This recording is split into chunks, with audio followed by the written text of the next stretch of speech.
Hey guys, welcome back to another video.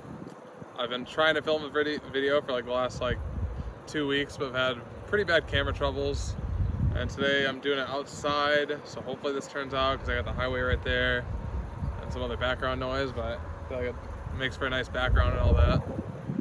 Today's video I wanted to talk about why I say yes. It's one of the shortest words in the dictionary. It can even be a sentence, but nonetheless I think it's one of the most important words we have. Gosh dang it, it's freaking burns. Saying yes for me has brought me a lot of experiences, such as being in an Indian wedding, exploring Europe with one of my best friends, and meeting other people throughout the experience. So here's a quick little background why I say yes. So in high school and middle school, I would very much consider myself an introvert. But yeah, I would consider myself very much an introvert back in the day. Really stayed into my comfort zone, was afraid to do anything that might embarrass myself or make me nervous or whatever, because that would happen pretty easily. And looking back on it, I know I missed out on a lot of opportunities back in my childhood and high school days, for sure. But after high school, I started playing a little bit of sports with my youth group, where I was pretty comfortable. We'd play basketball, then go play football or whatever. And yeah, at that point, it was really just me staying in my comfort zone. Oh my gosh, these geese are gonna drive me nuts.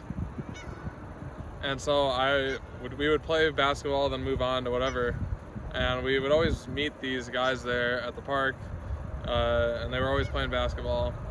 And eventually when what we called sports ball dissolved, one of the guys from that basketball group actually reached out to me on Facebook and invited me to start playing.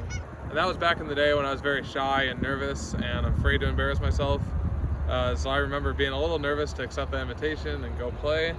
But I did, and I sure am glad I did, because it ended up over the next 7 years becoming one of my favorite things to do. We built a big community of people that play, and it's amazing to me, like the friendships and bonds that have been made, not just between me and others, but seeing other people meet and or their friendships even get even better just through the camaraderie and stuff of basketball. And if I wouldn't have said yes to that, then maybe none of that happens, which is kind of crazy to me. Not to say that I'm like the leader or whatever, but I do like to think that I play a big role in getting everybody together and hopefully have influenced others and made a positive impact in their life would be my goal. A couple of those guys from that original friend group I consider some of my best friends. Like you got Noop, you got DJ's the one that invited me, Mike Lay. Those guys I consider some of my best friends, and had I not said yes to sports ball and said yes to continuing playing, then who knows what would happen. And then since then I've had tons of best friends come through. I don't even know why I say best friends, because we have such a good group of people and it's really great, and all those guys I love. Maybe I'll make a list right here or something of some of the guys. So not too long after high school, I discovered the channel Yes Theory, and you'll see me wearing their merch quite a bit, Seek Discomfort. And their big thing is when you seek discomfort, that's how you grow. That's how you grow as a person, that's how you can make new friends, make new experiences, all that. I can definitely say from experience that every time, 90% of the time that I get out of my comfort zone, that's when I end up discovering new things that I enjoy, having really great time with friends, making new friends, all that stuff. And their big thing is just like saying yes to things, like saying yes to experiences, saying yes to new things, just saying yes to getting out of your comfort zone, not being stuck in the same place all the time.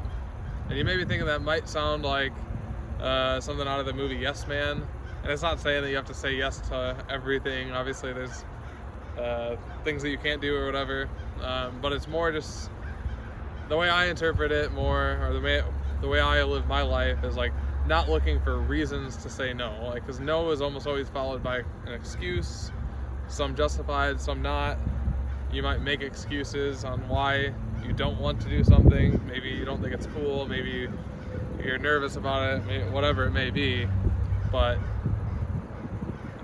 quit making the excuses for it and maybe just try it. And it may be something that you really enjoy. You might make some really good friends.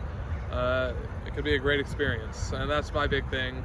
and thing that I found from saying yes. I can't tell you how many experiences, friendships that I've made since I've kind of converted to this lifestyle. For one example of being afraid to leave my comfort zone, or being afraid of anything, some of you may know I had an exchange student in 2012 stayed with us, and he's probably been back like 5 times since. We definitely consider him our German brother, and he's always came over here, and I always told him, like, there's no way I'm going to be able to come over and visit you. Like, I'm that afraid of flying, especially overseas, but even at that point I hadn't even been on a plane before. And then fast forward to 2019, I finally gained the courage to fly over there, and I actually ended up backpacking 6 different countries over the course of about 3.5 weeks with one of my best friends.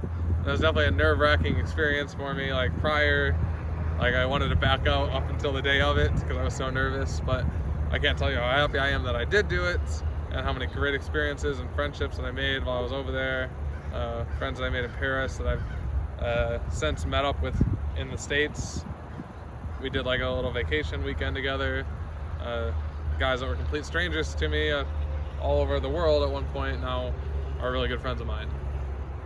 And none of that would have happened had I not seen Yes Theory, and had I not said yes and tried to get out of my comfort zone and experience these new things. I'll try to show you maybe a few pictures of my Europe trip. Visited Paris, went to Hamburg, Amsterdam, Dublin, London, Bruges, Belgium, and then back to Paris. It was a great time, met a lot of people, highly recommend. Maybe at some point I'll do a video how I made that happen on such a budget, and some tips or whatever. But yeah, one of the biggest things that kills me is seeing some of my friends and people around me turning down experiences just because they don't think it's cool, or they're whatever it is. They're always making excuses for why they can't come, whether it's to a camp or whether it's maybe going. It could be something as simple as having coffee with a friend that you're not used to, or somebody that you're not used to hanging out with. It could be anything. But you never know what those experiences can bring and lead to in the future. It may be something you really enjoy. You may really enjoy hanging out with that person. You become better friends. Who knows? And what really is the worst that happens from you saying yes? Like, you might find out that you don't enjoy it and you don't do it again. But I would bet you learned something along the way through that experience. And who knows, you may end up really enjoying it and finding something you do enjoy, or making a new friend. A few things that I wanted to put out there on my bucket list of things way outside my comfort zone. Number 1 would definitely be skydiving. I'm definitely afraid of, like, I was afraid to fly, and I still don't love it, even though I've done it a lot more often now. But skydiving is up there. I just want to have that experience checked off the list. I want to get the video of me flying down, all that. And we plan to do that for my brother's bachelor party. We'll see. That could be a really fun vlog. We'll see. I really want to play guitar. Even though I'm not that good, I want to play guitar in public for tips. I think they call it busking or whatever. I think that would be really fun and something way outside my comfort zone. And yeah, it could be a lot of fun. Probably put like a sign up there just saying what I'm doing, that I'm not very experienced, not very good. I really would love to learn how to dance. I always think it's I think the person at the party that knows how to dance, do the moonwalk and all that, I think that's one of the coolest things. I'd love to be that person. Even though I'm not a big fan of being the center of attention among a big group like that, but I think that would be really cool. And then lastly, I really want to volunteer in a third world country, like whether it be helping a community like get water, or like building a water source, or like teaching kids English or playing sports or whatever it may be. If you get anything out of this video, I hope that it just maybe makes you think a little bit more before you say no to that possible experience or whatever it may be. Like I said, it could be as simple as having a cup of coffee, or it could be as big as going skydiving, or anything in between. You never know what it's going to lead to, and I really encourage you to not make those excuses and just give it a shot. So anyway, guys, thank you for tuning back for another video. Hopefully I'll get on a more regular basis. Hopefully I'll get my camera situation figured out. I had some crazy stuff going on in my life the last couple of weeks. Some of you may know about, but everything's looking good. It was a little scary there for a little bit, but we should be good. As always, I really appreciate you guys, and we'll see you next time.